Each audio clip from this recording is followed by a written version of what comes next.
আসসালামু আলাইকুম, স্বাগত জানাচ্ছি অ্যাক্সেস নিউজ রুম থেকে। প্রথমে জানিয়ে দেব সংবাদ শিরোনাম, পরে বিস্তারিত। বিচারপতি মানিকের দখলে ৯০০ কোটি টাকার জমি। বিতর্কিত কর্মকাণ্ডে জড়িয়ে সমালোচিত হয়েছেন বারবার।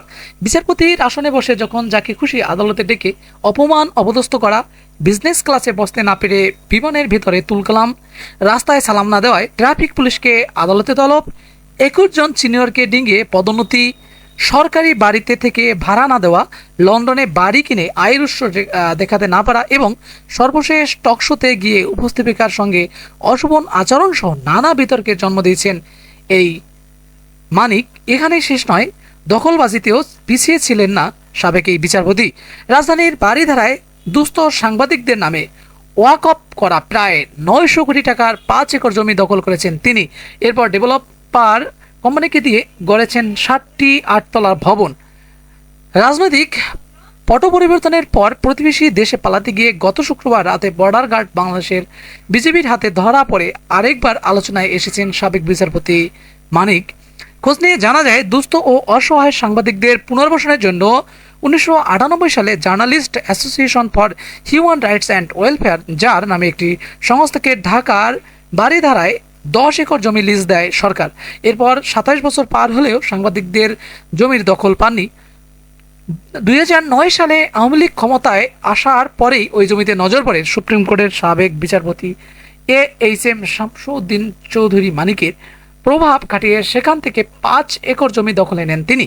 নথিপত্র অনুযায়ী ১৮৮৫ সাল থেকে আইন উদ্দিন হায়দার ও ফয়জুন্নেসা ওয়াকফ অ্যাটেস্টের মালিকানাধীন হলেও ভুয়া কাগজপত্র সৃজন করে নিজের পৈতৃক সম্পত্তি দেখান মানিক।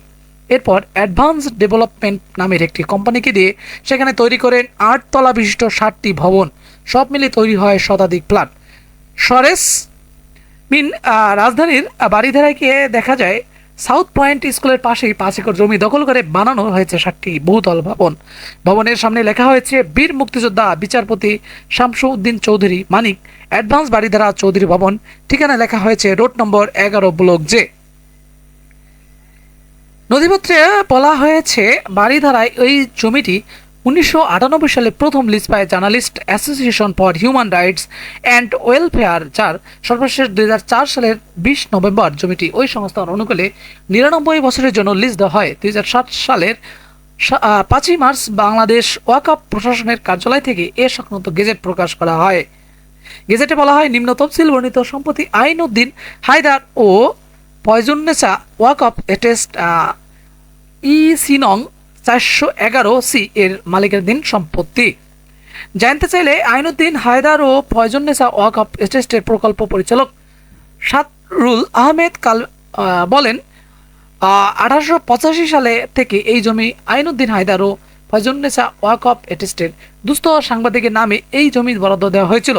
এখানে ডোবা ছিল, কিন্তু আওয়ামী লীগ ক্ষমতায় আসার পর বিচারপতি মানিক এই জমি জোরপূর্বক দখল করে নেন। তিনি ভুয়া কাগজপত্র বানিয়ে এই জমি দখল করেন। আমরা জমি উদ্ধারের অনেক চেষ্টা করেও পারিনি। কেউ কোনো অভিযোগ দিলেই তাকে বিভিন্নভাবে হেনস্থা করতেন মানিক। পরে ভয়ে আর কেউ মুখ খুলেননি। মানিকের উত্থান যেভাবে, শামসুদ্দিন মানিক ১৯৭৮ সালে বাংলাদেশ হাইকোর্টের আইনজীবী হিসেবে কর্মজীবন শুরু করেন। ১৯৯৬ সালে আওয়ামী লীগ সরকার ক্ষমতায় এলে তাকে ডেপুটি অ্যাটর্নি জেনারেল নিযুক্ত করা হয়। পরে তাকে হাইকোর্টের অস্থায়ী বিচারপতি হিসেবে নিয়োগ দেওয়া হয়। তবে ২০০১ সালে বিএনপি ক্ষমতায় আসার পর সে নিয়োগ স্থায়ী করা হয়নি। ২০০৯ সালে আওয়ামী লীগ পুনরায় ক্ষমতায় আসার পর শামসুদ্দিন চৌধুরী মানিক বিচারপতি হিসেবে পুনর্বহাল হন। ২০১৩ সালের ৩১শে মার্চ সুপ্রিম কোর্টের আপিল বিভাগে পদোন্নতি পান মানিক। এ সময় জ্যেষ্ঠ ২১ জন বিচারককে ডিঙিয়ে তাকে পদোন্নতি দেওয়া হয়। বিচারপতি শামসুদ্দিন মানিকের বাংলাদেশের পাশাপাশি যুক্তরাজ্যের নাগরিকত্ব রয়েছে। সেখানে মানিকের একাধিক বাড়িও রয়েছে। ২০১২ সালে বিচারপতি থাকা অবস্থায় লন্ডনে তিনি হামলার শিকার হয়েছিলেন। এছাড়া ২০১৫ সালে অবসর গ্রহণের পর লন্ডনে ফের হামলায় শিকার হন। মানিকের যত বিতর্কিত কর্মকাণ্ড, ২০০৩ সালে গাড়িতে চড়ে যাওয়ার সময় রাস্তায় সালাম না দেওয়ায় ট্রাফিক পুলিশ কর্মকর্তার বিরুদ্ধে আদালত অবমাননার অভিযোগ তোলেন শামসুদ্দিন চৌধুরী মানিক। এ সময় বাংলাদেশ পুলিশের তৎকালীন মহাপরিদর্শক বলেছিলেন যে ট্রাফিক পুলিশ কাউকে অভিবাদন জানাতে বাধ্য নয়। পরে বিচারপতি এম মতিন ও বিচারপতি সৈয়দ রেফাত আহমেদের সমন্বয়ে গঠিত হাইকোর্ট বেঞ্চ আইজিপির বিরুদ্ধে আদালত অবমাননার রুল জারি করেন। এতে তিনি আইজিপি পদে থাকার যোগ্যতা হারান। পরে রাষ্ট্রপতির মাধ্যমে ক্ষমা পেয়ে তখন আইজিপি তার পদ ফিরে পান। বিচারপতি থাকা অবস্থায় শামসুদ্দিন মানিক নিয়ে বিতর্ক তো শুরু হয়েছিলেন কর্নেল তাহের হত্যা মামলার রায় নিয়ে। সে রায়ে মানিক কর্নেল তাহেরের বিরুদ্ধে ঠান্ডা মাথার খুন হিসেবে বর্ণনা করেন। তিনি জিয়াউর রহমানকে ঠান্ডা মাথার খুনি হিসেবেও আখ্যায়িত করেন।